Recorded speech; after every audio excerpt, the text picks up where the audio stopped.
Terus ini yang bangku depan, tolong isi dulu yang dari belakang. Ini tolong satu orang hapus dulu.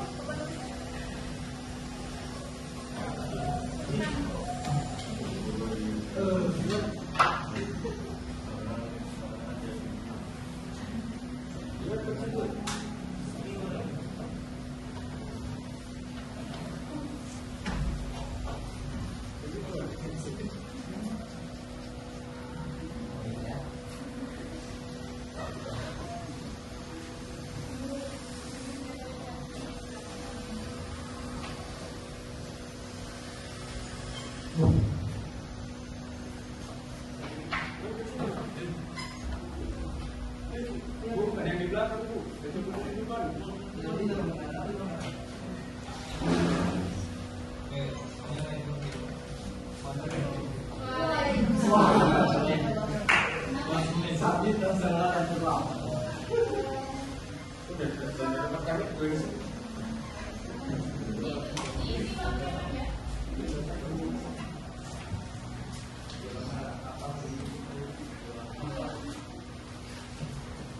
Apa ibu bisa mulai?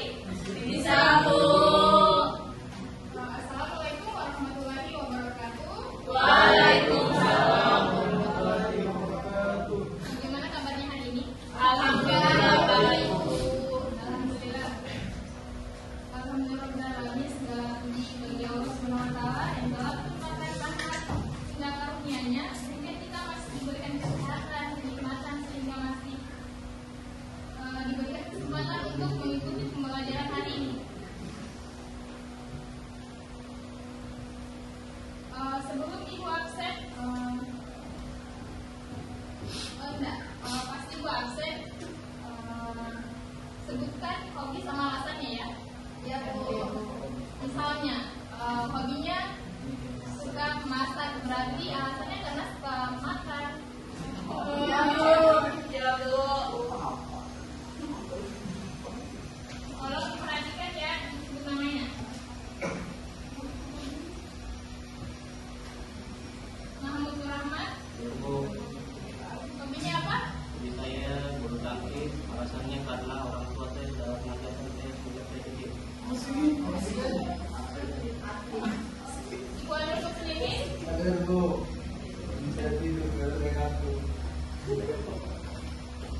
Manusia Regina Hayani. Hadir, Bu. Hobi saya, Bu, suka main badminton karena saya rasanya tidak suka. Dewi Rizkia hadir Bu. Hobi saya adalah menulis dan membaca karena dari kecil saya senang menulis dan saya senang membaca. Mbak Diansyah. Hadir, Bu. Hobi yang game, Bu. Rasanya karena ada inspirasi dari game. Menjelaskan sekali. Yesa Fitri Rudi. Hadir Bu. Misalnya apa? Masak. Tina Melia. Hobinya apa?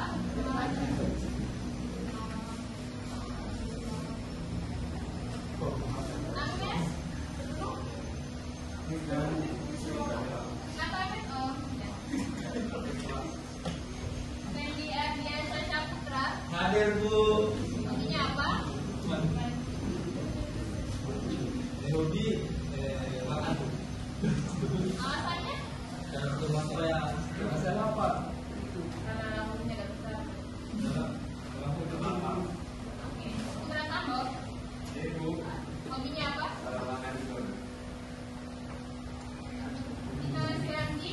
Itu hobi saya main voli sama memasak. Alasannya karena main voli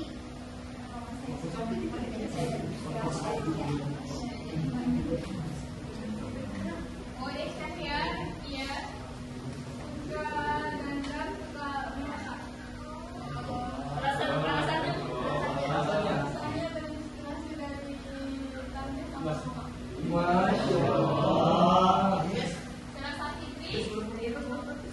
saya memasak Bu Tanda yang nanti yang Sultan. Hadir, Bu. Hobinya apa? Hobi alasannya karena kewajiban.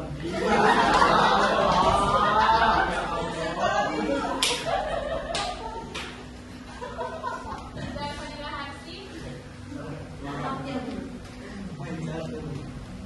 alasannya Ada yang ada kecil kami sama orang tua jadi ini kemudian Maria, Saya menyanyi, alasannya bisa ada ada jawab itu menjadi ketenangan dan menguapkan semangat.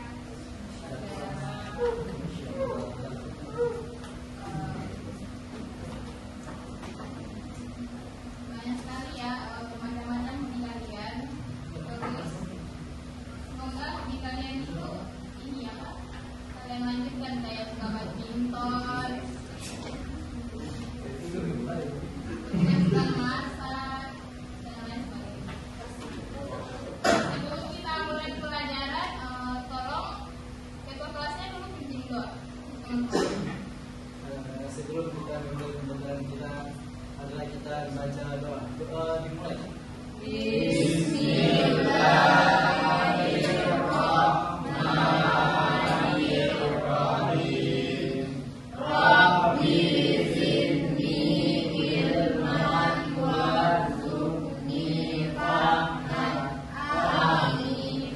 Doa selesai.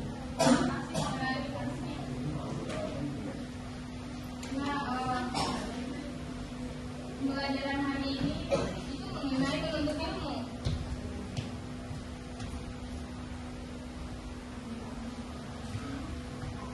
Ini ada simbol yang lain.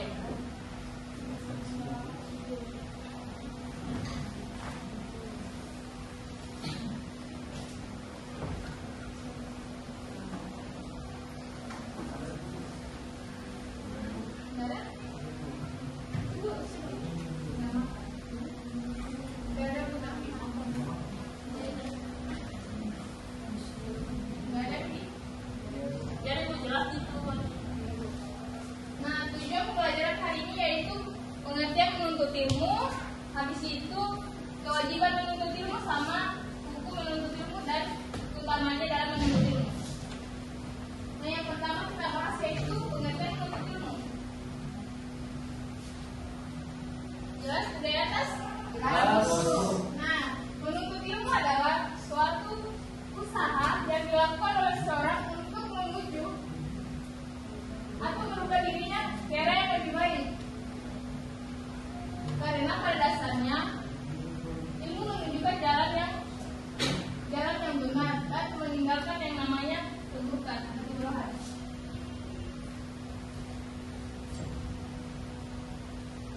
Selanjutnya, kewajiban menuntut ilmu. Ada yang tahu ayat dari kewajiban menuntut ilmu? Tahu Bu. Silakan. Bismillahirrahmanirrahim. Iqra bismi rabbikal ladzi khalaq, khalaqal insana min 'alaq. Iqra wa rabbukal akram, alladzi 'allama bil qalam, 'allamal insana ma lam ya'lam. Nah, dari yang dibacakan dari adik saudara Rizal, yang pertama yaitu ayat pertama, bacalah dengan menyebut nama Tuhanmu. Allah telah berfirman, bacalah dengan menyebut nama Tuhanmu yang menciptakanmu. Dia telah menurunkan ini apa? Penting yang menuntut ilmu. Bahkan ayat yang pertama dulu itu ayat perintah menuntut ilmu. Terus ayat kedua yaitu dia telah menciptakan manusia dari saudara. Yang ketiga, bacalah nama Tuhanmu, Dia yang maha mulia, yang mengajari manusia dengan pena dan mengajarkan manusia apa yang tidak diketahuinya.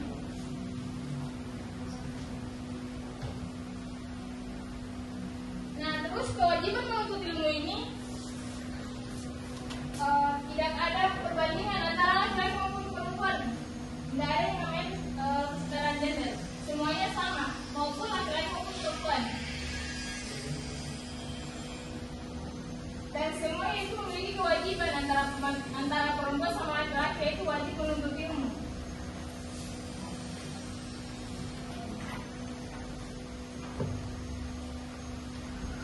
Nah, selanjutnya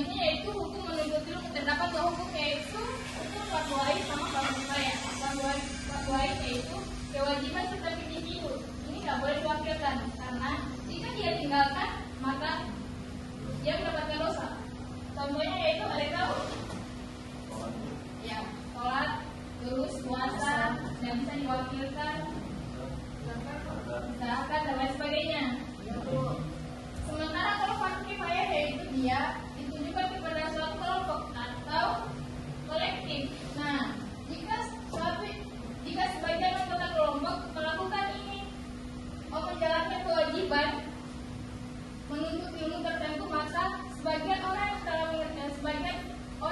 mengerjakan itu maka gugurlah dosanya mereka, karena dia kan ditujukan kepada suatu kelompok. Contohnya yang tahu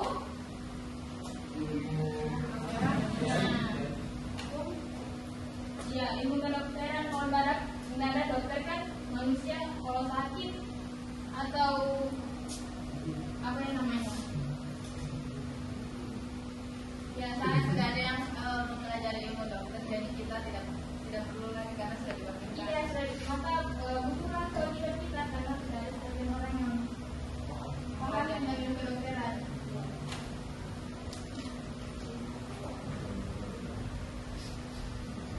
Nah, selanjutnya itu di tomat orang menuntut ilmu. Yang pertama ada yang bisa bacakan? Saya Bu, Silakan Adik. yang pertama diberikan derajat yang tinggi di sisi Allah Subhanahu Wa Taala, diberikan pahala yang besar di hari kiamat, merupakan sedekah yang paling utama, dinaungi malaikat pembawa rahmat dan dimudahkan. Nah, itulah keutamaan orang yang menuntut ilmu. Jadi, anak-anak adik-adik diwajibkan kita semua untuk menuntut ilmu. Tidak boleh tidak ada ilmu karena Allah telah menjadikan bahwa orang yang menuntut ilmu dia akan derajatnya di sisi Allah Subhanahu Wa Taala. Terus juga merupakan pahala yang besar dari diberikan pahala yang besar nanti di hari kiamat. Nah, itu kewajiban orang menuntut ilmu atau keutamaan orang menuntut ilmu. Itu merupakan sedekah yang paling utama. Kenapa? Yang tahu alasannya kenapa merupakan sedekah yang paling utama? Karena kalau misalnya kita belajar dan mendapat ilmu, kan kalau kita bagi ke orang-orang jadi pahala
Sedangkan kalau fardu kifayah itu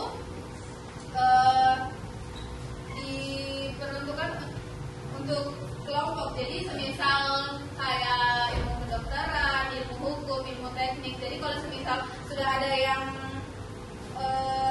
mempelajari, sudah gugur tugas kita untuk mempelajari ilmu itu.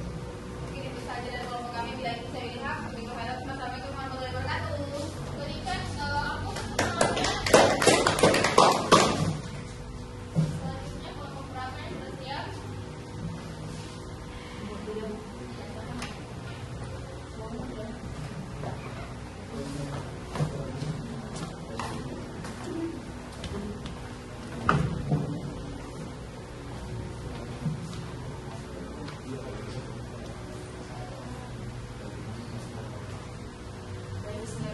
Assalamualaikum warahmatullahi wabarakatuh. Waalaikumsalam warahmatullahi wabarakatuh. Baik, soalnya itu jelaskan mutalaan dari orang yang punya ilmu. Jadi seperti yang kita sama itu tadi bahwa ada beberapa keutamaan orang yang ilmu. Yang pertama, dia ditinggikan derajatnya di sisi Allah Subhanahu Wa Taala. Yang kedua, dicintai oleh Allah Subhanahu Wa Taala. Yang ketiga, Ilmunya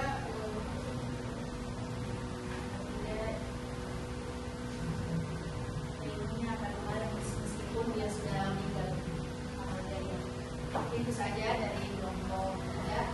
Saya ingin memaafkan. Wassalamualaikum warahmatullahi wabarakatuh. Berikan aplaus untuk kelompok kita. Bacaan kelompok pertama sudah selesai. Aman Bu. Baca mengajukan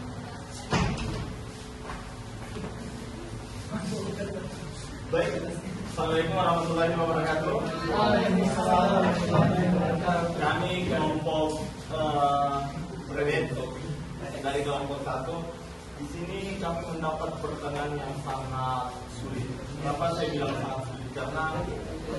Karena yang pertama jelaskan kandungan ayat yang pertama turun diterima oleh Nabi Muhammad SAW. Jadi ayat yang pertama turun yang diterima oleh Allah Nabi Muhammad SAW itu ada di surah Al-Alaq dari ayat 1 sampai 5. Yang pertama ayat 1 yang berbunyi Iqra bismi rabbikal ladzi khalaq, yang artinya yang isi kandungan ayatnya itu tentang membaca. Di situ sudah ada kata ikro atau yang artinya bacalah. Sudah kita pernah ditekankan pentingnya membaca. Membaca bukan arti membaca teks atau yang lain, tetapi membaca juga memahami tanda-tanda kebesaran Allah Subhanahu Wa Taala. Itu isi kandungan yang pertama. Yang kedua saya serahkan kepada teman saya. Baik, yang kedua sudah jelas yaitu bahwa Allah katakan Dia telah menciptakan manusia dari segumpal darah. Sudah jelas kita tidak hanya apa yang dijelaskan oleh saya mengenai belajar membaca, tapi bagaimana kita kembali mengesahkan Allah Subhanahu Wa Taala dan mengingat kembali Allah Subhanahu Wa Taala yang dalam menciptakan kita di dunia ini. Mungkin selanjutnya di ayat ketiga. Oke, di ayat ketiga itu dia Al-Quran, yaitu bacalah dengan nama Tuhan yang mulia. Yang dimana tadi juga dibacakan dari Rasulullah Sultan itu Iqra sebelum kita lagi kolak. Maksudnya itu ada dua bunyi, itu Iqra. Nah, dalam kandungan ayat tersebut adalah dimana kita harus mengulangi pembelajaran kita. Dimana kalau kita sudah belajar di kelas atau sekolah, itu nanti pas sekolah kita belajar ulang. Ada ibarat kata yang dimana itu ilmu itu bagaikan buruan liar, yang dimana itu jika kita sudah menangkap buruan liar tersebut, terus kalau kita tidak kandangin ataupun diikat, nah itu buruan kan akan kabur gitu. Sama halnya juga ilmu juga, kalau tidak mencatat itu ilmu, maka nanti ilmu itu akan hilang ataupun akan lupa yang kita dapat tadi, Pak. Nah itu salah satu ibarat katanya. Mungkin kita lanjutkan di ayat yang menjelaskan bahwasanya Allah mengajarkan kita melalui lena, bahwasanya Allah telah memberikan kita akal, Allah telah memberikan kita pengetahuan, akal yang bisa berkembang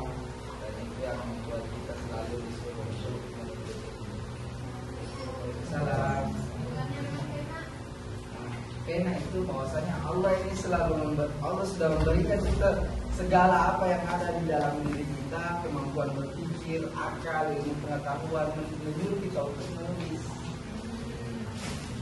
Ayat kelima. Ya baik, jadi ayat itu berdasarkan bahwa itu cuma diberikan tadi itu manusia, yang dimana bahwa di antara makhluk Tuhan itu sudah pasti manusia paling besar, tapi di antaranya juga itu sudah pasti manusia yang paling banyak berbuat dosa. Jadi kita sebagai manusia dipenuhi dengan ilmu harus menggunakan itu dengan baik. Kesimpulan. Itulah penjelasan dari kami. Sekian. Assalamualaikum warahmatullahi wabarakatuh.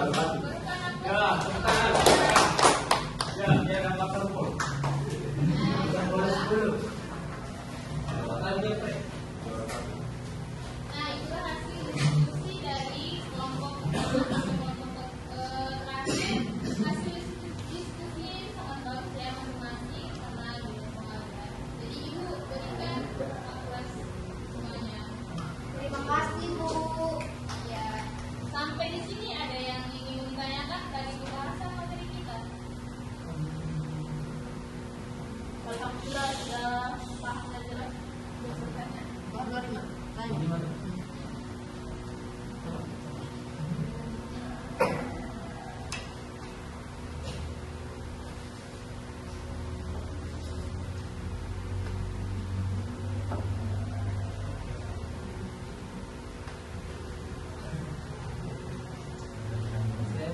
Oh iya, silakan kepada Jadi disampaikan bahwa saya tadi pas sudah belajar soal unsur ilmu.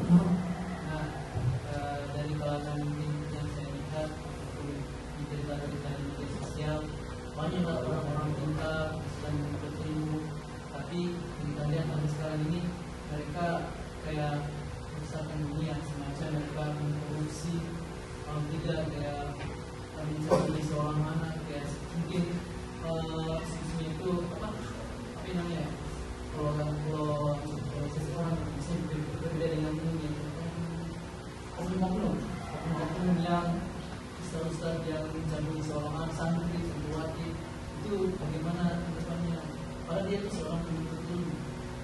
ya, berikan tepuk tangan untuk pertanyaan saudara Hasti. Selain saudara Hasti yang menanyakan,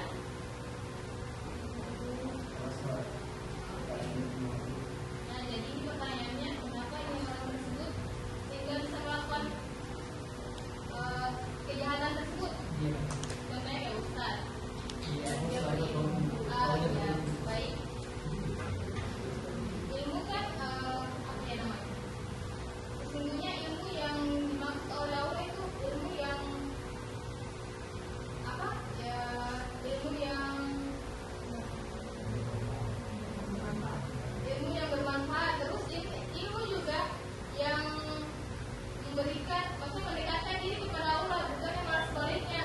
Yang para ustaz berarti ini ilmunya dia sudah menerapkan, yang berarti dia cuma tahu tapi tidak mengaplikasikan dalam kehidupan kesehariannya.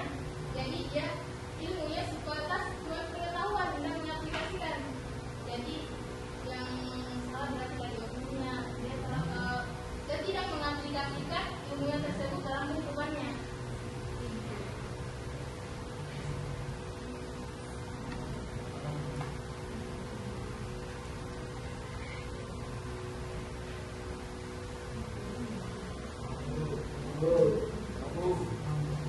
Oke.